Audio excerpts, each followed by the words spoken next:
অবশেষে 7 দিনের মাথায় চূড়ান্ত প্রস্তুতি নিয়ে নষ্ট করা হলো গোপীবল্লভপুর 1 ব্লকের ভুলনপুর গ্রামের সুবর্ণরেখা নদীর তীরবর্তী চাষের জমি থেকে উদ্ধার হওয়া দ্বিতীয় বিশ্বযুদ্ধের সময় ব্যবহৃত বোমা।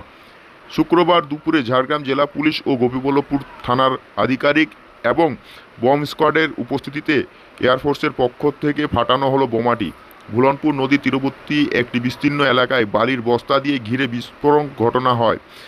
এদিন বম্ব স্কোয়াড ও এয়ারফোর্সের পাশাপাশি উপস্থিত ছিলেন এসডিপিও পারভেজ সারফারাজ, গোপীবল্লভপুর থানার আইসি কার্তিক চন্দ্র রায়, গোপীবল্লভপুর 1 ব্লকের বিডিও শ্যামসুন্দর মিশ্র সহ প্রশাসনের আধিকারিকরা।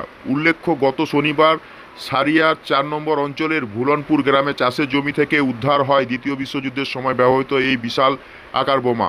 ঘটনায় যথেষ্ট চাঞ্চল্য ছড়িয়েছিল এলাকায়।